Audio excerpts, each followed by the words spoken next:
Welcome to Joe Rama. In the first video I told you about Sony's new camera, the Sony ZV E1, the YouTuber Pro SmartCam. And today I actually have one. In fact, you're seeing me on that camera right now.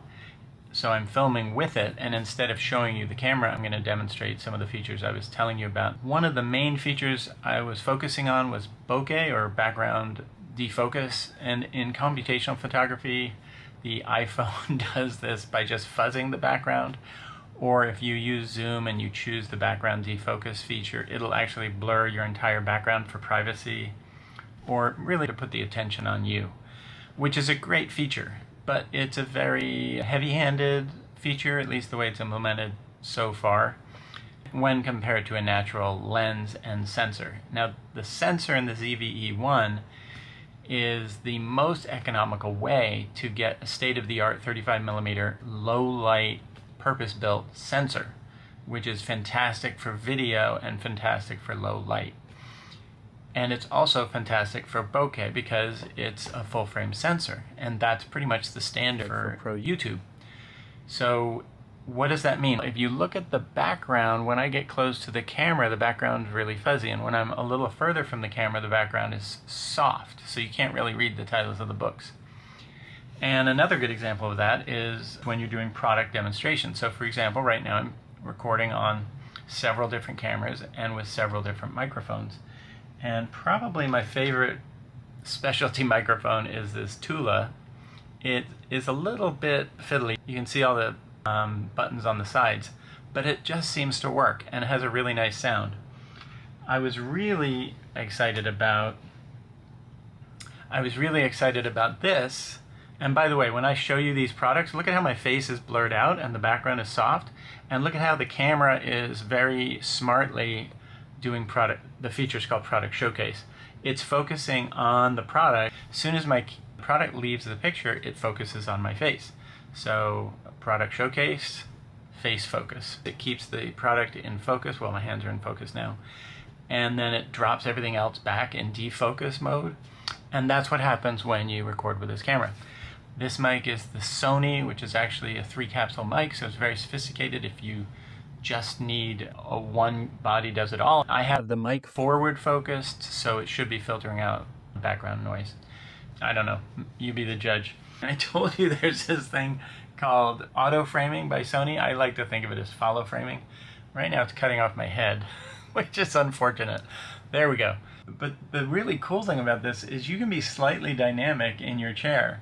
And not only does it focus on you and track you really well, but it also does Product Showcase, so that's focus. And it also removes variables in the sense that you have one fewer thing to worry about. Like, you don't have to worry whether the camera's covering you because the camera will automatically cover you. And so when the autofocus is so good that you don't have to worry about it, that's, I think, the level of autofocus we have now. And this is the first time we've seen auto framing, and it's pretty good. I would say that most of the time you don't have to worry about what's happening, and it gives a more intimate feeling to your videos. The camera is going to keep framing you. I wish there it goes. It makes it a little bigger. It doesn't jump off my face. So I have it set on medium, so that may be why it's taking a little long to adjust, just so you know. I'm purposely sitting back to try and get it to auto frame me.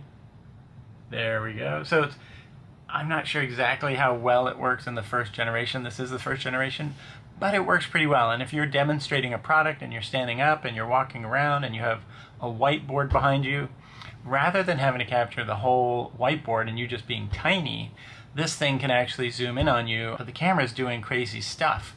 So the ZV E1 is actually upscaling those crops when necessary. So again, you don't have to do post-production work. It's happening in the camera automatically, which means it could be happening for streaming. You can put it on automatic aperture. You don't have to touch the focus ring. Effectively, you don't have to touch the lens. So once you put the lens on, then the AI will take care of following you from left to right, and it will take care of all that. So you don't even need to handle the camera in that sense. The 20mm is probably just not quite wide enough. For vlogging, you want to capture part of the environment, so you need a wider lens. And while this is a wider lens, and while you won't be doing auto framing to do your vlogging, you will want to take advantage of stabilization. In particular, you want to take advantage of dynamic active stabilization. When you do that, it's a bit like the auto framing. It crops the camera a lot. As a result, you need a wider lens, even wider than this, which is where I suggest taking a peek at this. And this lens literally just came out this month. This camera, the E1, is like a little stroke of luck, the way everything seems to be aligning to make this a fabulous camera in combination with certain lenses. To be clear, this would be a second lens, or if you're only interested in vlogging, this could be your only lens. Maybe you don't care about the 20. Or maybe, and this is a $600 lens. So this is not an expensive lens. And this is not a zoom lens. We're still using the body as our zoom, essentially. And now for vlogging, you typically don't need as much zoom because you have one subject and that's you, so that will be fine. But that lens is a 17 millimeter. 17 millimeter is significantly wider than 20 millimeter, and it is a high quality lens. It's a Sigma. Sigma makes great lenses. It's an f4, but you're going to be outdoors, so you'll be in the sunlight. There should be a lot more light, and you want to be part of the background. You don't want the background to melt away as much. You want to be sort of balanced bokeh instead of full to focus. You want balanced to focus. So f4 will be great for that, and it's supposed to be quite sharp at f4. In other words, at open aperture, it's supposed to be a very sharp lens.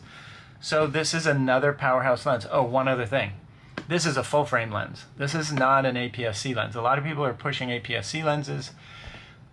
I'm not sure how well those work. My concern is that with an APS-C lens, the camera automatically knows and crops, and then you do your dynamic active stabilization and it crops even more. And now you're working with just a tiny fragment of a 12 megapixel sensor. Well, the 12 megapixel sensor has room to spare for video, but it doesn't have extreme amounts of room to spare. It's a 12 megapixel versus like 4K would be 8 megapixel.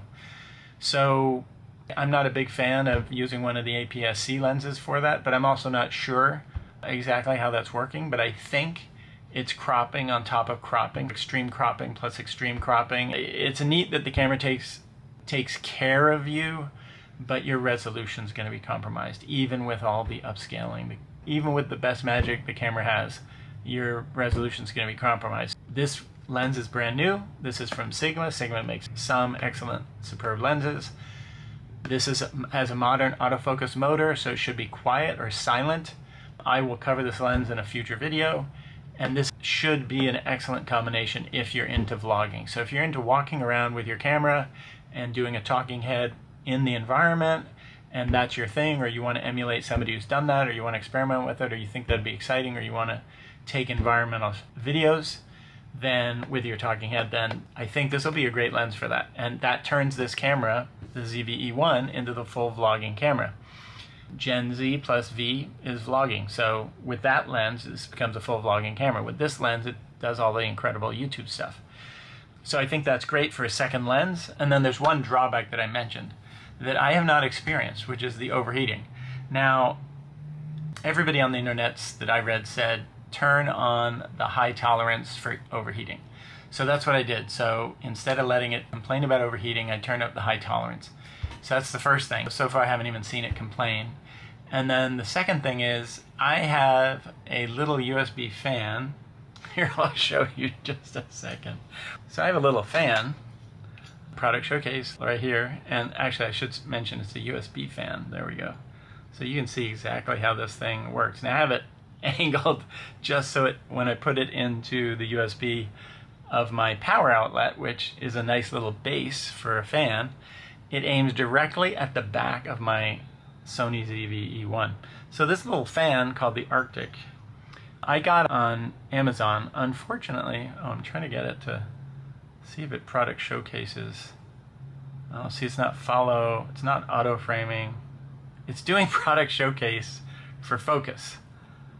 But if you notice, it's not actually auto framing what's in focus. So that's interesting. The camera's not perfect. This is first generation. You don't have to let the camera do everything for you. Just keep this thing in the frame with your face. So I bought this fan on Amazon. Unfortunately, it's not available on Amazon anymore, but you can get other fans. Some are battery powered and some are USB powered.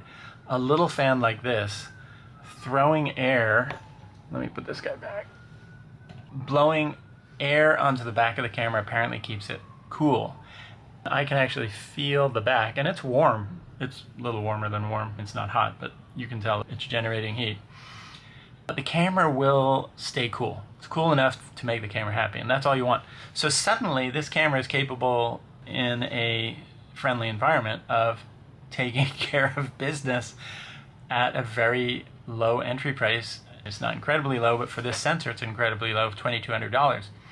Compare that to a $3,400 camera or a $3,900 camera, and you have an incredibly powerful, economical full-frame camera with a low-light monster of a sensor. And that's what I was talking about in the previous YouTube. Also, I believe the common understanding is, or common knowledge is, that this sensor by Sony is very likely the same sensor in the Leica M11.